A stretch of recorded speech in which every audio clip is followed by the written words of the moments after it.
Right now, Teak, we got to get this guy some Tiki and Tierney mojo. It usually works. It usually helps. And I think he needs a little bit here. And that is the head coach of Tiki's Virginia Cavaliers. A great coach, but they're having a rough time putting the ball in the hole recently. Still playing defense. Tony Bennett. He is the coach of the Cavs, and he's with us here on Tiki and Tierney. Coach, how are you today, buddy? I'm doing good. Thanks for having me on the show as always, guys. Well, thanks for coming on, because after 4 losses in a row, we know it's got to be hard to get out and answer the questions. But first of all, wahoo wah, of course. How do you fix this, Coach? It's a scoring issue, obviously, but it's a slide issue that's starting to affect the perception of what your program is. How do you fix this? Yeah, I think you hold tight to what first gives you a chance to be competitive. You can't let go of trying to be as good as you can defensively while you're struggling to get some buckets. I think that's important because that always gives you a chance to be in there. But sports teaches you some great, valuable lessons, and it certainly humbles you whenever you think you got it figured out. You can always be surprised, but you just keep battling. You really do, and I think you have to just fight like you haven't. You can't hold it too tight. We've had 4 games in 8 days, and I was on my radio show last night, one thing the ACC does, it's a conference, it checks you for leaks, and if you got some leaks, it'll show, and we go against great competition, and obviously we've sprung a few leaks, so we try to figure it out, and every opportunity you play is a new one, and that's kind of the mindset. I think you have to have that, and that's sort of where we're at right now, Tiki. When I look at the ACC, it's top-heavy with a lot of really good teams. North Carolina, Louisville, who you are their kryptonite. They can't beat you guys. Duke and Florida State, Notre Dame, all these really good squads, and it's hard to go on the road and win. And you lost a couple on the road, then you lose one at home. Are your guys getting discouraged? Is London Parentes, who I hear now, he's worn out, he's tired. What's the mindset of your team? Because I think that's the most important thing as you finish out the regular season, go into the conference tournament, and then hopefully make a run in the NCAA tournament. Yeah, I think, you can't deny the fact that we're all competitive. You desperately want to win, and you got that in you. So when you drop 4 in a row, especially a guy like London, and this program is used to winning quite a bit, I think that, confidence is something you earn. But one thing I'll say is, and I think it's so valuable, we have a pillar in our program called unity, and the most important thing about that, it starts with is, do you have a group of guys you can lose with first? Because you have to know that. You have to be able to go through adversity with guys and know they're not going to fracture or jump ship. Because if you can take what you learn in that losing, which we are, and apply it, well, then you can be successful. And I think that's always tested when you're going through slumps or you're close, but it doesn't quite go that way. And that's where that character aspect comes in. So here we are in that, and everybody at this point of the year is grinding and is fatigued in all of college basketball. It's just that part of the year. So that's what you cling to. You stay together. Even through the losses, can we lose together? And then let's find a way, because there's not a big difference between being successful in some games and not, and that's that fine line we all walk. Especially with your style. No, point well taken, there's no doubt. And Coach, whether it's your radio show last night or this one today, you could say whatever you want. Bottom line is, if the ball doesn't drop, then, the skid will not end here. But I do want to ask you this, and of course, Tony Bennett with us, Virginia head coach, a really, really good one, as you guys know. We don't use the word scheme too often pertaining to basketball. It's more about football. How do you deploy the pass rush or nickel coverage or whatever else it is in football. But I'm going to use that word now, and I want to ask you this. Do you think it's easier to scheme around a porous defense, your own defense, and I just mean it as not that your defense is struggling, but just as a general principle, a porous defense or an erratic offense? Which do you think is easier to fix as a coach? Yeah, well, I think they both present challenges. We've had 2 of these last 4 games where if we shot decent at the free throw line, we come away with victories. And there's so many aspects to the game, but I think offense is always the toughest nut to crack, if you're asking me, because the ability to put the ball in the hole. If you have different aspects. We're not a big interior scoring team, so we do rely on getting quality shots, and shooting as a player, it can kind of come and go, so you focus on the quality. But I think maybe the offense, that's always been the case, and I think most coaches might agree with that. Defense is about, positioning and toughness and soundness.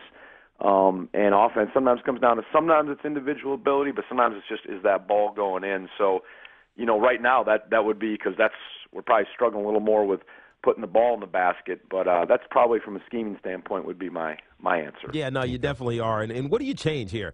We think about some of the guys in your team, the marquee guys that you used to have, like the Malcolm Brogdons or Justin Andersons. They're not there anymore. We know London, and I love London as a point guard, but he can't be your sole scorer all the time. I see minutes fall for a guy like Kyle Guy. What do you do here to fix this, at least in the short term, to get things, I don't know, revved up is not the right way to put it, but because you guys don't ever play revved up offense, but what do you do to fix this, at least in the short term, Coach?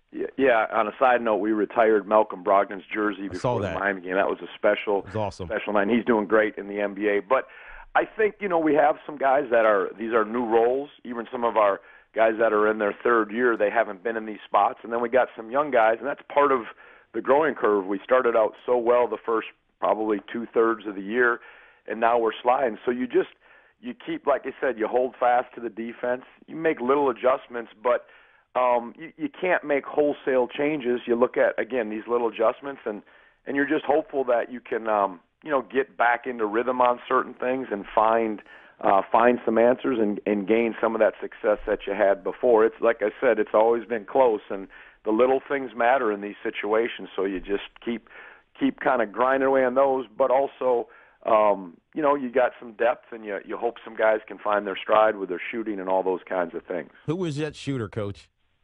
I'm sorry? Who is that shooter?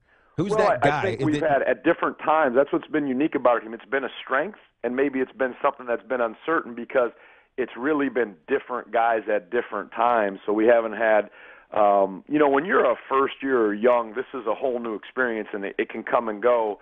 But of course, we look to London, and we got some, other guys that you can pretty much name them that can get going and make some threes and make some shots, but it's not anybody in particular, which can be a good thing and also can be challenging. Tony, you mentioned before that you guys navigated the first part of the season pretty well, and I believe your first loss was West Virginia. You guys started off 11-1, and were rolling for a bit before you had back-to-back losses a couple of weeks after that, Pitt on the back end. And you're perceptive enough, certainly smart enough as a coach, to know that even in victory, there are warning signs that you might not tell the media, might not portray publicly, but in the deepest recesses of your coaching mind, did you sense that this is something that's going to emerge at some point? It's just a matter of keeping it at bay until it eventually comes to our dock, so to speak. Yeah, I think it's just been through this enough to know how close it is. I've even said that with our really good teams, the margin for error for some teams, it's close. You're never far away from being a good team, and never that far away from being not so successful. And with this year's team, with obviously a little bit of recycling it and losing those key guys, I knew our margin for error was going to be smaller. And then at the start of the year, we had a real good interior scorer where we had to make a hard decision. And so we made that decision and know that would probably affect some of our interior scoring with letting Austin Nichols go. So those things were there. But I'll tell you what, our guys have played some really good basketball to get us in the spot. Even I think we got to wherever we were, 8-3 in the league, and probably have played a little tougher schedule the second half. So these 4 games, again, played some good stretches of basketball, but the margin for error is a little tighter, and I think you just embrace it. You step into it, and what an experience, as I said, for our guys sports teaches you can go through the elation part, but you also go through the hard parts, and then you just keep kind of trying to figure out where you're at, and hopefully we'll come out from this and grow from it, as I said at the onset. There you go. Tony Bennett, head coach of the Cavs, Virginia. The ACC is stacked, obviously, once again. He's with us here on Tiki and Tierney. BT just alluded to the stacked nature of the ACC. It is, and we ran through some of the top teams, and we had one of our great experts here, John Rothstein, said the ACC is the best conference in basketball. It probably has history, which I said, take it easy there, John. Well, if you go back to last year with the amount of guys, you guys made it, deep into the tournament. I mean, 6 of the teams made it to the Sweet 16, I believe. Do you feel that as well? And it's a challenge every night, even your next game, which is in a couple of days against NC State. You got a top 5 player you're going to go against. I know, the guard's going to go top 5 in the draft. Exactly. Then you got to play North Carolina again, who just beat you by 24. Well, I mean, it never ends in the ACC. Well, thanks for encouraging me, guys. Hey, man, Tony, I believe in you. But I think you're right. I think what's different about this year's league, and maybe what's made it the best in my 8 years here, is even at the bottom of the league's not the right thing to say, but middle, bottom, every team. Sometimes the league has got great teams in the top 2, 3, 4. This league this year, 1 through, all of them are so capable and they're so potent, and that's what makes it. It's a monster that way. And if you can survive it, you're going to be better because you've been through a lot of stuff. But that's quite the challenge right there, and I think that's what you're alluding to. It's something that I keep hearing, and I don't want to believe it because I don't want to go back to where we were right after I left and for like 2 decades, is that you're not short for college. You may make your way to the NBA. Have you heard that? Well, I played in the NBA a few years ago. You think I can make a playing career? No, come on, Tony. You know what I'm talking about. I don't want to throw it on your desk, but I keep hearing it. People say if we want an NBA coach from the college ranks, Tony Bennett would be the first one. Any truth to that? Any idea to that? Or any interest in that? What do you think about that? I think that's very kind of you guys to say. Obviously, I love Virginia and love where I'm at. And, like I said, that's all I'm focused on. But the college game is right answer, Tony, by the way. No, I'm not trying to be politically correct. The college game is it's different than the NBA. Of course, the NBA has the talent and the players, but it's a different game. The college game, it allows teams to have some different schemes. Maybe you don't have quite the talent, but you can grow up. The way we built Virginia is through growing up guys, getting to be mature. And so I enjoy it here so much.